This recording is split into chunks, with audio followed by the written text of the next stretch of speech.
All right, everybody. Switch the camera just in time to see Jared taking a big swig of his water. Welcome to the Touch of Gaming podcast, episode number 133. As always, I'm your host, Lloyd Hannison. And as I said, Jared Schultz joining me, drinking water. Jared, how's it going? It's good, and the water's fantastic. Everybody come in. The water's fine. Nice. So, how you been, Jared? Pretty good. Pretty good. We missed a show last week because I was on a road trip, and you had, we're dealing with the side effects of pew-pew eye surgery. Yeah, pew-pew laser being shot in an eyeball. Yeah, it was. We didn't do a show last week. Jared wasn't going to be able to make it, which was. I knew in advance, so I'd actually gotten a fill-in. Trevor Watman was going to join in. He hadn't been on the show in a while, so that would have been cool. And then my wife had laser eye surgery on the Wednesday of last week, and she had a bit of an issue with one of her eyes. So my Thursday, which is when we record the ToG, revolved around putting 5 drops in her eyes every hour. And it was pretty scary, but everything's fine. She's doing good. Everybody that knows her and has listened to her podcast before, no worries. Her vision is perfect now after about a week of recuperation. But yeah, it's that's why we didn't do a show. But we're back. We're back. All right. Well, yeah, I guess that's about it. I don't have anything else to announce. Let's get right into the show. Actually, before we do that, for those who don't know, the Touch of Gaming is our iOS-focused podcast. We review and tell you all the news about all the latest iOS games for your iPad, your iPhone, your iPod Touch. Some people like us to explain the podcast at the intro, so they don't have to listen to the whole show to figure out what it's about. So that's what it is. We love to hear from you guys, so do get in contact with us. You can reach us on Twitter, which is, I'm at Dasme on Twitter, DASME, and Jared is at the Quacko. And if you want to send us an email, you can just email us directly at vgpodcast@gmail.com. All right, well, there we go. That was the intro. So hopefully the people that have been asking for it like it. Let's get into the guts of the show. Jared, what have you been playing recently? It's been a couple weeks since we last talked. So I've been playing a ton more Nimble Quest. We reviewed it a couple weeks ago, and may I just say, our ToG guild is doing awesome. So yeah, do we have to say it that way? Do we have to hit the high note? I would prefer awesome. Is that the right pitch? Don't worry, you'll get it one day. Okay. So anyway, we're doing really well, and we have a couple of people that are really helping us out, and we're consistently scoring in the 30s and 40s for the world, which is great news because you spend like one token to play, and sometimes I add a second token to get the life boost, and then regularly I'm getting, I'll sometimes try it a couple times, but regularly as a prize I'm getting like 10 tokens out of it. Yeah, so it's pretty amazing. It's so much fun. I mean, we reviewed it last episode, and we had some good things to say about it. But I got to say, now that I'm digging into the arena a little bit more, I adore the game. It's so much fun. Yeah, and I think I saw on the forum that you as well ended up paying the $5 to unlock the red gems. It's almost required if you want to level up your characters at all past the first level. As much as I hate spending that much money on a coin doubler, essentially, but yeah, kind of had to do it. Yeah, you really have to do it in order to be not even competitive, but if you want to level up your characters at all, you pretty much have to. It's just the way it's going to go. So that's kind of annoying, but I'm not too sad about it because I'm really, really enjoying the game and having a lot of fun with it. So still playing tons of Nimble Quest. Come join us. Come play it. Enjoy it. Join our guild. Because the more guild we get, the better, and it's ToG, so it's nice and easy.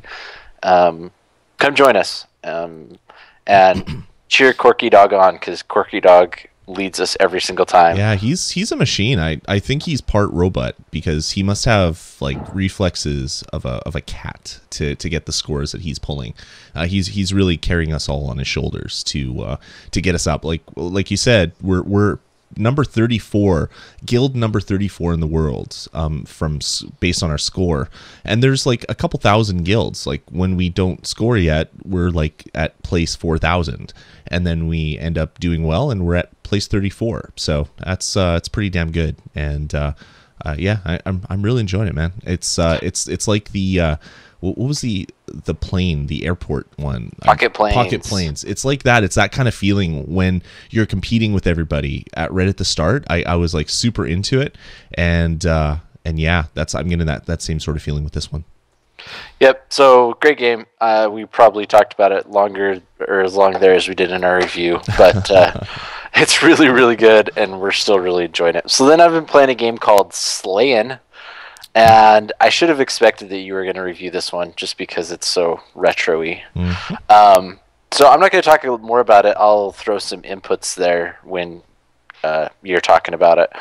And then at the prodding of me looking for a freemium game, and at the suggestion of US Ozgirl, who is pretty much a regular, I've been playing the Tribes, and that's Tribes with a Z at the end. You mean a Z at the end? Yeah, that too. And yeah, so it's a pretty freemium game. There is a few annoying things about it because it seems that every single time I log in, it says, "Hey, you should purchase this new thing," and then they give me a one-time offer. But they give me this one-time offer like every time I log in.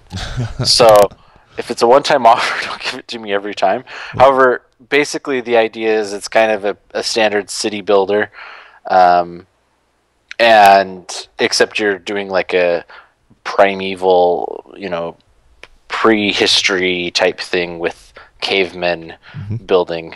It's pretty fun. I might end up reviewing it here in a couple of weeks, but yeah, so the Tribes. Yeah, I probably need to bring that out a little harder. So yeah, that's what I've been playing, along with a few other things here and there, but those are the main ones. What about you, Lloyd? What have you been playing? I've been playing a couple things here and there. I've kind of been I'm doing the gaming appetizer thing, been the tapas of gaming on the iOS platform. I've been downloading a lot of stuff and then just trying little different things.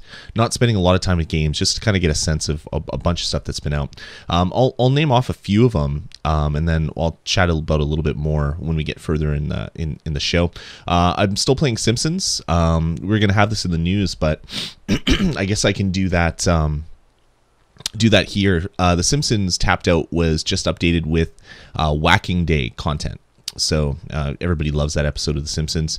So you too can go on the quest to whack as many snakes as possible, and it's a huge patch. Basically, you have to every few hours, snakes spawn in your Springfield. You have to whack them. You can do quests to get more snakes and things like that. But the more snakes you whack, the more free items you get. There's a whole bunch of different like buildings and characters and other things like that. So this one actually has a heck of a lot of content built into it. So I'm having a lot of fun. It goes from now until I believe May 8th. So you have a lot of time to whack them snakes if you are playing The Simpsons Tapped Out. So I've been playing that a lot. So do check that one out. It's nice of them to come up with the holiday, since usually they bring up holiday themes, and so they can use their made-up holidays in those lull periods. Exactly. Well, they already did St. Paddy's Day, and there was an Irish pub thing. It was just kind of like a mini content update, I guess. And now, there's Whacking Day, so it's good. So besides Simpsons and Nimble Quest, I've been playing a game called Badland, which is this really interesting kind of black and white auto runner. But it's not just an auto runner. It's an auto runner with kind of, I don't know, gamey aspects put into it. So you're not just tapping and sliding and getting bored after 5 minutes. In Badland, you play these little creatures. They're like birds, but they're like puffballs. And you basically tap the screen to flap your wings, and you don't tap the screen to fall. So it's like kind of rise and fall just by touching or not touching the screen. And you have to basically get from the start of the level to the end of the level without basically letting the screen scroll off without you being on it. There's things like grinders and other stuff that will kill you instantly, but there's also some items that will basically clone you. So you start with one guy at the start of the level, but you can quickly pick up items that clone you. So there'll be like 5 or 10, even some of the levels I had like 50 of my little guys on the screen. So you're basically trying to play with all these little puffballs on the screen, avoiding like chainsaws and gears and other things that are trying to kill you. It gets really hard really fast. I've gone through the first world of, I think there's 3, but there might be 6. There's a something on the screen that hasn't highlighted yet. I'm wondering what happens when I get to the end of the game. So really enjoying that one. I'm gonna try to beat it over the next little while and maybe do a review in the future. But it's a really interesting little kind of auto runner, but not really. It's a really hard game to kind of describe, but it is a lot of fun. Also picked up and played The Other Brothers, which was a game that I was all behind when it was a Kickstarter. So I'm trying to load it here so I can show it to the camera, but that's taking some time. And people listening to the podcast don't care about that. Basically, it's a platformer that is stylized in kind of 8-bit graphics, and it's kind of like a Mario and Luigi sort of thing. So you play one of 2 brothers, and you're trying to beat levels, and based on how well you do in the levels, you get 1 to 3 stars. So they've kind of taken a platformer and made it a set of levels with 1 to 3 stars.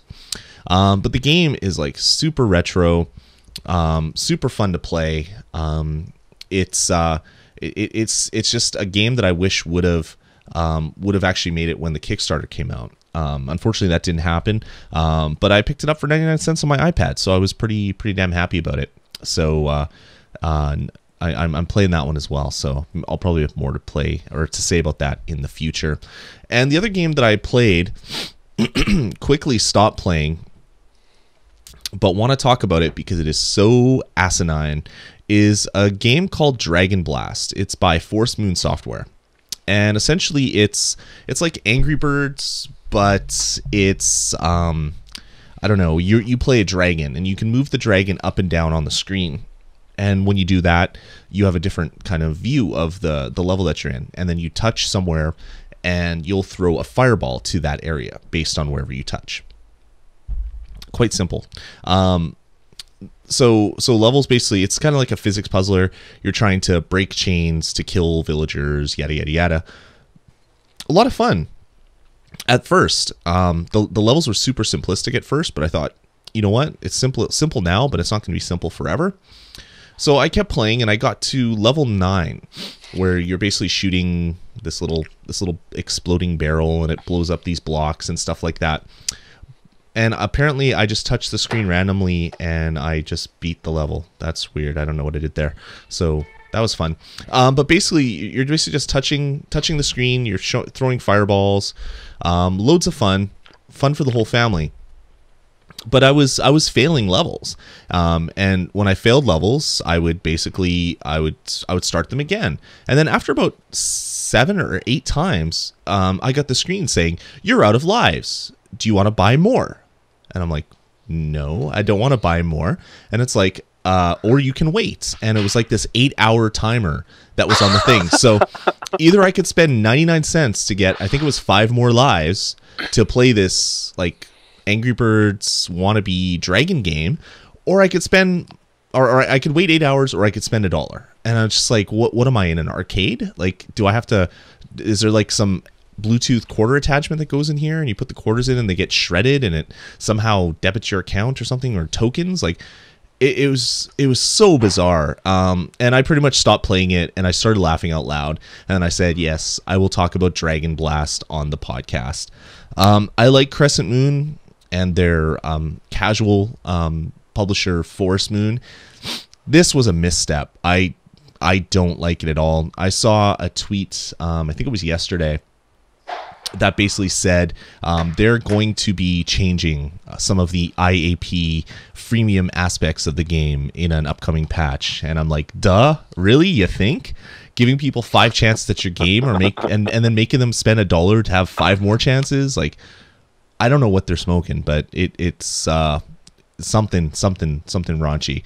But yeah, that's Dragon Blast. So stay away. It's free, but it's annoying. Hopefully, when an update comes out, maybe it'll make it a game that's worth playing. I'll keep it on my iPad until the patch comes out, so I can start I don't know, talking a little bit more about it, maybe in a better light than I am right now. So, but yeah, that's about it. I've been playing lots of stuff, man. Just sampling, as I said, my little tapas of gaming, and it's been a lot of fun.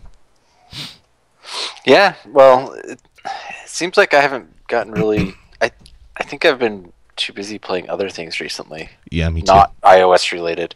BioShock Infinite, Guacamelee. I just picked that up. Oh my god, that's awesome. But I've been spending some time, like before bed, playing on my iPad. It's been a lot of fun. Yeah, for me, my recent one is Luigi's Mansion. That's good too. Yeah, definitely good too. All right, what do you say we move on? Sounds fantastic. All right, well, let's get into the news. I've already talked about the Simpsons update, but 2 other games have been updated, and they're big enough updates that I wanted to mention them in the news section. Rayman Jungle Run was updated with 20 new levels, so basically a whole new world, and there's a new boss run mode, or boss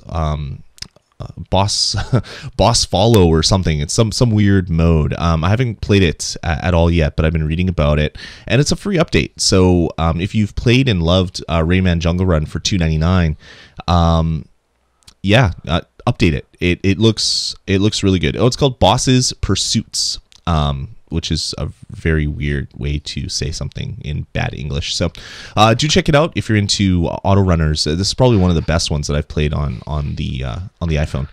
Have you noticed that it seems like they have like a 99-cent sale every single time for a couple of days before they bring out a new set of levels on that game? Yeah, they've been doing pretty good. They've been doing kind of like the Angry Birds thing, where they push a sale and then they put out updates, and I guess it works really well for them. Yeah, it's been kind of interesting because it seems like every time that it goes on sale, I keep thinking about it, and then it goes up on price, and I'm like, okay, I'm okay. And then they release a new update, and I'm like, oh, now I really want it.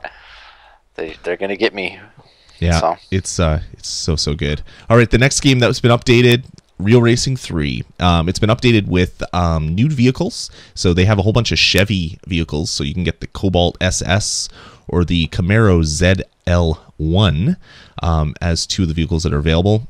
There's new events, and they've finally implemented iCloud saving, so you can move from your iPad to your iPhone and vice versa. They've also been doing some things with their timers. So it used to be crazy. So you'd be buying a car and it would take forever, or you'd be repairing and it would take forever. They've done a lot of stuff which has cut most of those in half. So yeah, that's pretty cool. As I said, there's new events. There's about 100 more events to play through, and a new mode called Hunter as well. So a huge update to a game. I didn't really get too far in this. I kind of got burnt out on the whole, this is stupid, having to wait to buy, like, for a car to be delivered when I'm buying it from a dealership in a game. I mean, that's a real life thing, not a video game thing. With all these updates, I might have to reinstall it and check it out again.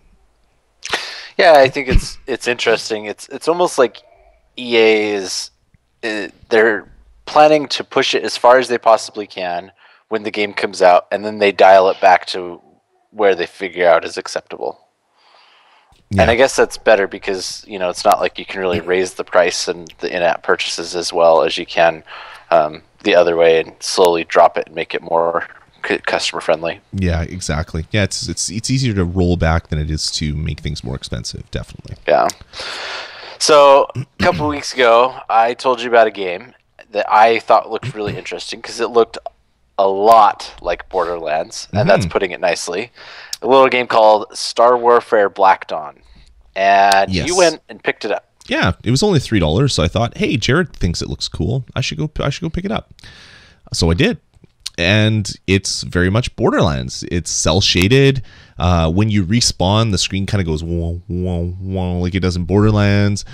People look like the Borderlands characters. The world looks like Borderlands characters. Your inventory looks like something out of Borderlands. You have the same character classes and the same skill tree as you would in Borderlands.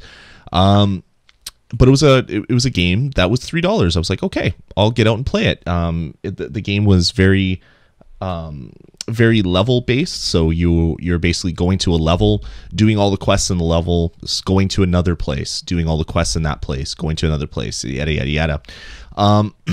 So I picked it up and played a lot. The thing that really got to me was the reliance on in-app purchases for currency. So you're paying $3 for a game, but your game is pretty much unusable unless you're buying mithril, which is the premium currency in this game. Unless you want to go to the arena and grind and grind and grind and kill the same enemies over and over and over and over again to get a little bit of money to buy better weapons, you're pretty much having to buy currency. So I didn't want to buy currency. I already spent $3 on this game and I wasn't sure if I liked it. So like a lot of games like this, they have little offers in it where you can download an app. And if you download the app, you get X number of in-app currency. So I needed, what I wanted to do was, if you're familiar with Borderlands, you have weapon slots. So in this game, there's 4 weapon slots, but 2 were locked out. And they both had, they were locked out with gold. So you needed 15,000 gold to unlock each of those 2 slots. And then there's also the non-premium currency. That's right. So I was like, oh, okay, well, how do I get gold? Well, you kill things, and I was killing enemies, and I went and I killed enemies for about an hour, and I made like 500 gold. It's like, okay, this obviously this isn't doing it for me. So I looked at how to get gold through in-app purchases, and you can't buy gold, but you can trade your mithril for gold. And it's like, okay, well, if I want to get 30,000 gold, how much mithril would I need? And I needed to get 500 mithril, because there was like the 100 mithril would give you X number, but if you spent 500, you'd get 10 times what you would if you did it 100 at a time. So I said, okay, I'm going to do this. So I installed like 9 crappy apps, bingo apps and poker apps and a whole bunch of other like slot machine apps and a whole bunch of other things. And it took me like a good amount of time to do that. And I finally got my 500 mithril, and I was like, okay, this is great. So I turned my 500 mithril into gold, and I was so happy. I unlocked my first weapon slot, and then so I had my 2 that were free. I unlocked the one that was 15,000 gold, and then the 4th one, after I unlocked the 3rd one, changed from 15,000 gold to 150 mithril. And it's like, really? I just did all this work to get more golds by getting mithril through your stupid app promotion garbage, and now you changed it. So this gold that I farmed is basically worthless to me. So I got really angry and I stopped playing the game, and then I came back to it. And then I was going to talk about it last week, and I was putting it into the show notes, and I couldn't find it on the App Store. And I'm like, well, what the hell? What happened here? So I went to Touch Arcade and was poking around because I know the developers were posting on the forums, and it looks like Freyr Games pulled this game from the App Store, probably because of a lawsuit threat from 2K Games. I would assume. Their message is, dear players, due to certain concerns, we've decided to pull Black Dawn from the App Store and adjust the game before it's ready for coming back. Which I guess they're not an English company, which is okay. So excuse the bad language when I read this. Our purpose is to create an FPS plus RPG game with item drops, boss fight, PvP, decoration, etc. on mobile platform. It's not our intention to make a Borderlands clone or to take advantage from Borderlands title. To avoid any potential dispute, we made that decision. Thank you very much for all Black Dawn players. If you need a refund, please, which is PLZ, contact iTunes support as Apple handles all payment stuff. Freyr Games can also compensate in other games should you need. We are going to release several games in next months. Please, with a Z again, contact us, and they had their email address and stuff like that. So yeah, it's they basically ripped off a game and then said, oh, we didn't mean to rip off a game. It was funny in one of these levels. If you played Borderlands, there's creatures called skags, and they're these like little dog things that are pretty easy to kill. There's a sign that they must have ripped right from Borderlands in the game that was like skags with an arrow, and skags suck was another poster beside it. So it looks like either the level designer really likes Borderlands and was trying to duplicate it, or they might have even just taken some of the textures right from the game. So yeah, that was my adventure with Star Warfare Black Dawn. It was probably one of the best shooters that I've played. If there wasn't that reliance on in-app purchases and freemium aspects for a game that isn't free, and also the whole getting ripped off out of the App Store is a bit of a problem as well. So I'm sorry that if any of you out there want to download it, you won't be able to right now. But if it ever comes back in a different form, I'll definitely be talking about it. So here's my other question. Did you get a refund on it? No. I mean, it's not Apple's fault that these people are making a game that I bought that I knew was a direct ripoff of another game. So, no, I didn't do that. Yeah, I was kind of bummed out because I actually was thinking about going and purchasing it. Just, thought it was interesting, like the first-person shooter plus RPG elements. And, yeah, I realized it was no longer on the store, and I was like, well, I guess I'll take it off my wish list then for, my app shopper and everything. Right. Yeah. So, yeah, Star Warfare, wah, is kind of what I have to say about that one. Now onto another game with Star. Lame segue. Yeah. Star Command. So Star Command was a game that they originally said it's a Kairosoft game mixed with like Star Trek, I think is what they originally said. Yeah. And it was a Kickstarter game. It was a Kickstarter a long time ago. Yeah, like it was one of the first early Kickstarters, and people were really excited about it. Just because it looked like it was going to be a lot of fun with kind of those management things. And, it looks like it finally got submitted to the Apple App Store. Mm-hmm.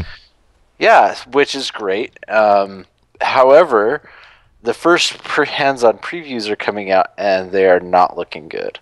There was an interview with the developer, and they said, that probably of the final game that it's 30% of their vision for the game of what they originally had envisioned the game being. Mm-hmm. And a lot of the people are saying it feels a little more like a FTL or something like that than a management sim. It's trying to stay alive type thing. So right. It'll be interesting. Hopefully we'll be able to have our hands on it in the next couple of weeks.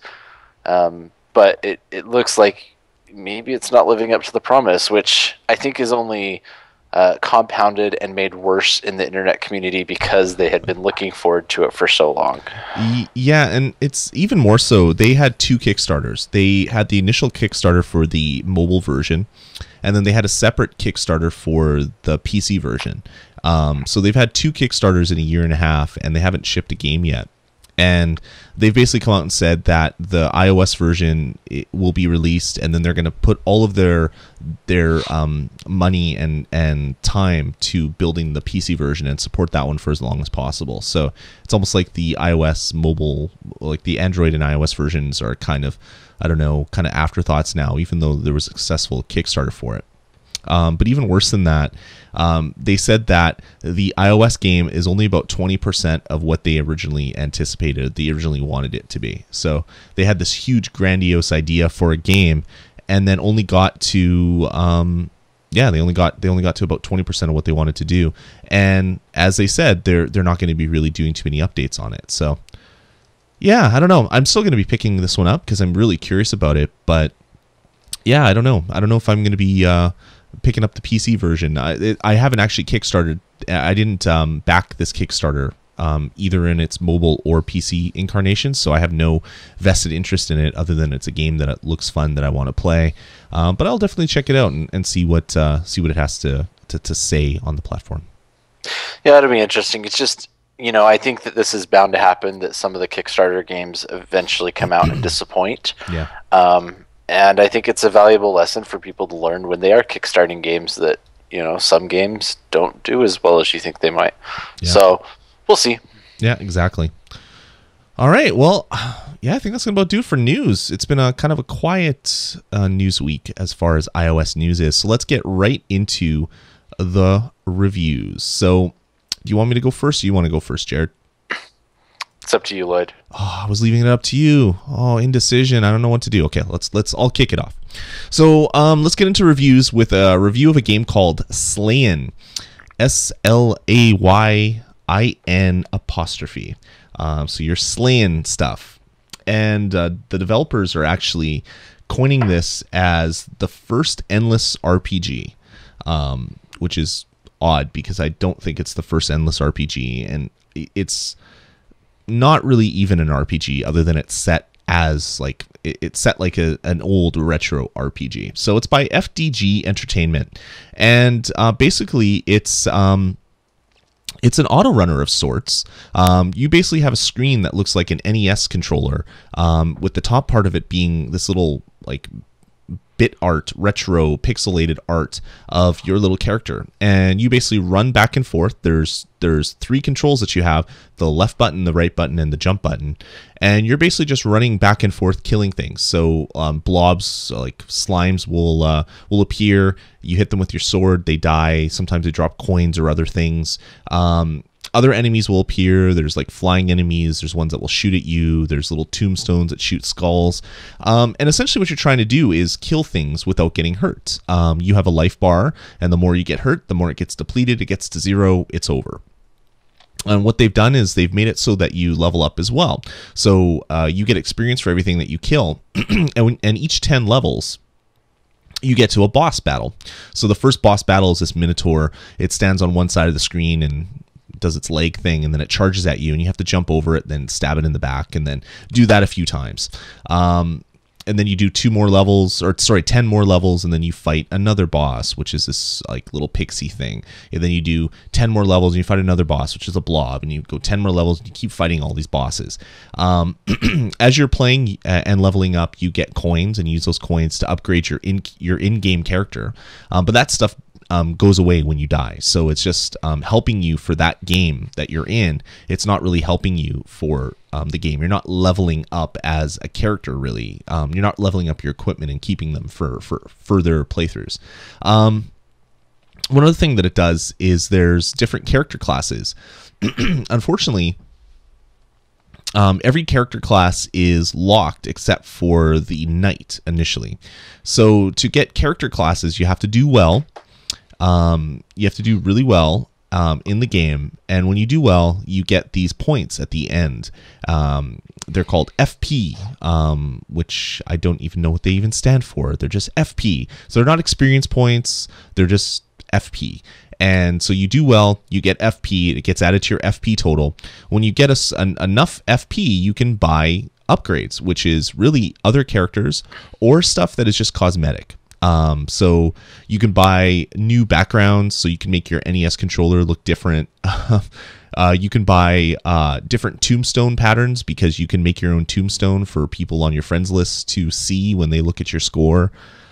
Just a whole bunch of like really strange things, but you're not really like, it's not like Dungeon Plunder, where you're really upgrading your characters and taking on those upgrades to further further matches that you're going on. It's not like other games where you're leveling up your character and then doing better as you do it. It's like, what was the other one? Dungelot was like that, right? Where you upgrade your character and then you do better as you go. Yep. This one is just more kind of like a mindless time waster, which isn't bad. It sounds bad in the context I'm putting it, but it's not. It's just not what I thought it was going to be. It's not as, I guess, not as polished as what I thought it was. It'd be nice if you could take some of these upgrades, make your character better, not just upgrade from a knight to a wizard to a rogue. That some of these other upgrades you do actually have some effect on the game. So that's pretty much it. The game's $1, as I said, 99 cents on the App Store. It's called Slayin, and I give it a 3 out of 5. It's good. It's not great and it's not bad. It's a good game. It's fun to play. I really hope the developers have some good plans in it for upgrades and things, because as it is right now, I've kind of run like my play with the game. I've kind of gone through it, and that's kind of it. I don't really want to get into it and play too much more. I'm going to wait for some updates and things because, I don't know, making my tombstone look pretty or buying a funky looking NES skin is not really my idea of like replayability in a game. It's not going to drive me to play this game more. So yeah, that's I guess that's it. That's Slayin by FDG Entertainment. So check it out. $1 on the App Store. Gets a 3 out of 5. Yeah, I played it a little bit too. I got really bored with it after about 3 or 4 times. Plus, I was seeing that I was going to have to play a lot of times in order to get anything that was that interesting. So I played it a little bit, as I was mentioning in my games that I played. And yeah, it's a game. I mean, it's okay. Like you're saying, I don't think it's anything amazing. I don't think it's terrible. You are correct there. It is a game. I concur with you on that one. Yeah. So I agree. Hopefully they have some good ideas because it seems like they have a good start of an idea there, and it just isn't completely finished. So, all right. Well, my game for the week that I'm going to be reviewing is a game called Solarian Tactics, and I completely forgot about this connection. But no, there is no connection to Mass Effect 3 or Mass Effect series. Because I had forgotten that was the name of that race, and Lloyd pointed it out when he saw the in the notes. This game is by Haiku Games. So, you know, haikus like you used to write in grade school.